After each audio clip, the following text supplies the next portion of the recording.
Hello everyone, welcome back to Survival Minecraft. In today's episode, I'm getting ready to fight the Ender Dragon.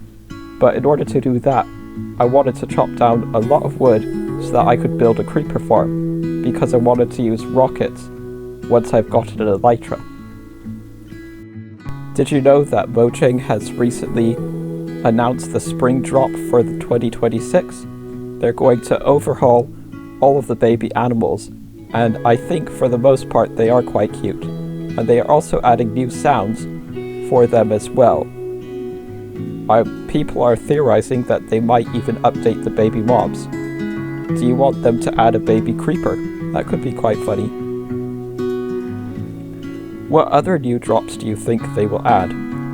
And what do you think about name tags being craftable?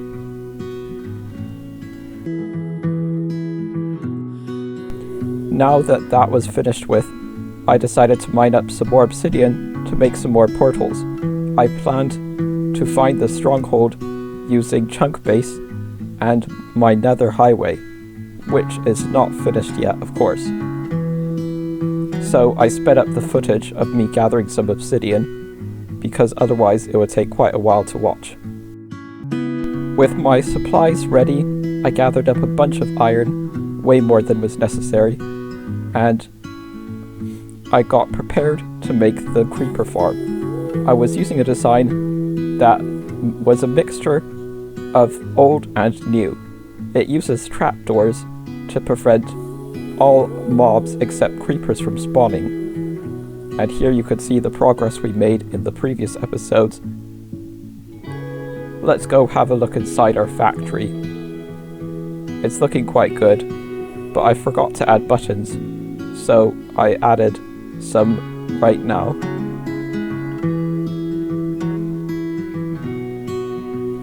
Our cactus is growing, and that's a look at the new flower that Mojang have given for cacti, which is a nice touch for deserts.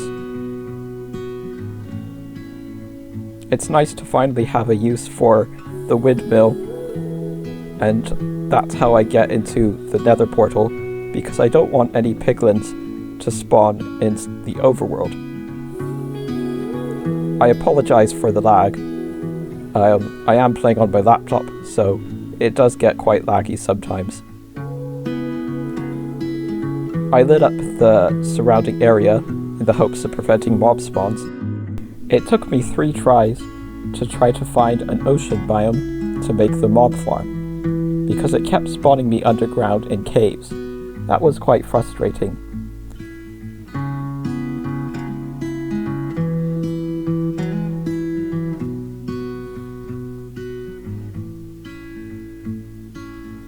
There wasn't much underground, so I tried again.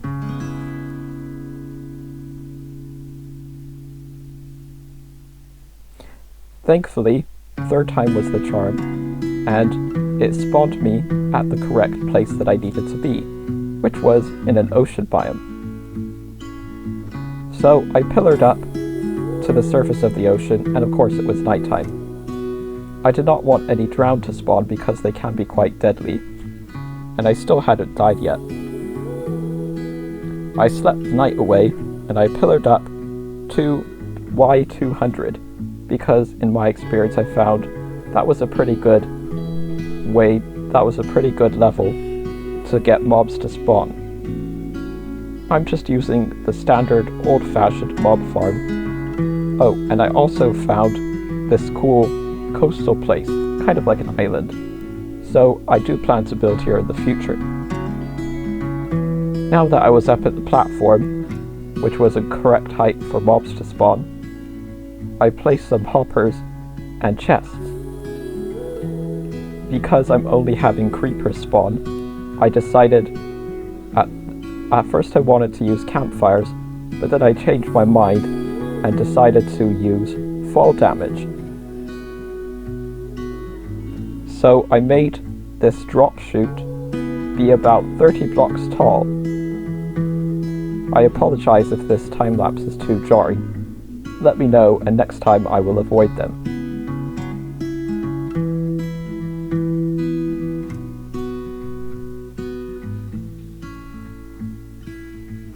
I accidentally fell off the mob farm, so I had to use ladders to get all the way back up. Now that I was back, I made these platforms for the mobs to spawn on. These platforms are actually for water streams, and they are connected to other platforms. I lit it up because I did not want any mobs to spawn. At least not until I was ready for them. As you can see, I surrounded it with barriers so that the water can flow down into the drop chute. It's a very old-fashioned design, of course.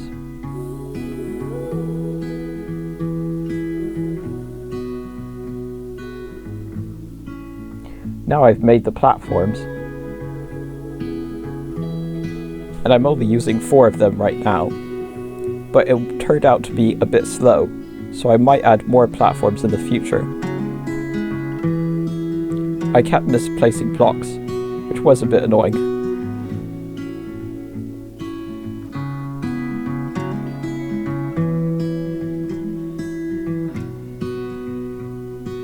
I crafted up a bunch of trapdoors, because mobs think they can walk over open trapdoors. And that's also how I was able to trap a zombie in my iron farm earlier.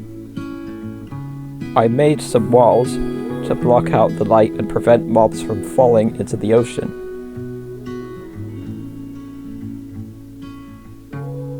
I use spruce because it's quite easy to get a lot of it, but you can use pretty much any block. I used a combination of trapdoors and slabs to prevent all mobs except creepers from spawning, because spiders need a 2x2 space to spawn, and creepers don't. So now you can see the mob farm is done, and I did get a fair amount of gunpowder already. This is what it looks like from underneath, and I used slabs on the roof to prevent mobs from spawning. After waiting a bit for gunpowder, I decided to go and explore. I gathered up my supplies, and I ventured out. But I went in the opposite direction of where I was supposed to go, and so I found this pillager outpost instead. At least I got an armor trim out of it, though. And it will be useful for when I want to make a raid farm in the future. So I ran around looking for the stronghold. Along the way, I found a second pillager outpost which had some allies, so I will definitely be getting them and bringing them back to the base. I found a goat horn and 2 more smithing template. This is the location of the stronghold, which I finally found using the coordinates from Chunkbase. I was tired of using Eyes of Ender, though I did make them, of course. But it's a really great location, and it will be very good for building. And there's even a village right next to it. Just look at these mountains, they are super impressive. I will definitely have to come back and build something here. Now it was time to dig down, in the hopes that the stronghold was actually there. I did run into a couple of caves, but nothing super major. And lo and behold, Chunkbase was correct. The stronghold was indeed located here. But of course, it still doesn't tell you where the portal room is. So now that I've finally found the stronghold, it's time to find the portal room. And, as usual, I got a very scuffed stronghold. It took me quite a while to find the portal room. As you can see, there was like broken chunks everywhere. I even found this really spooky library which had a bunch of skulk in it. So I did not want to stick around too long, but I grabbed another smithing template.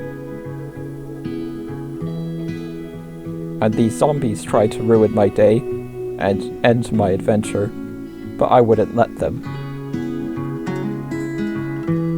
I kept running into a bunch of dead ends, and finally I found that the stronghold had broken in half by this cave generation and even a geode.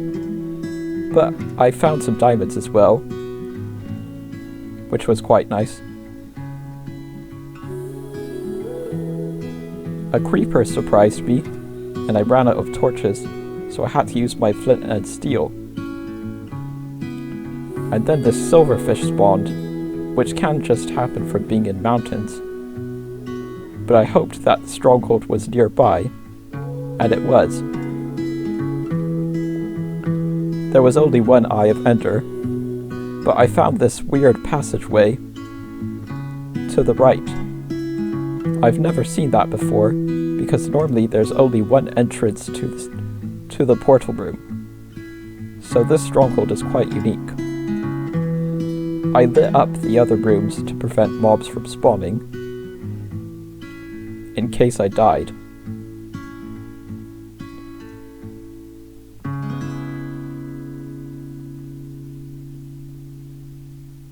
I also made sure to block off this passageway because I did not want any surprise attacks. I found that the flint and steel is quite a useful light source because I play with fire damage turned off, so the flames never die. They constantly burn, acting as a torch.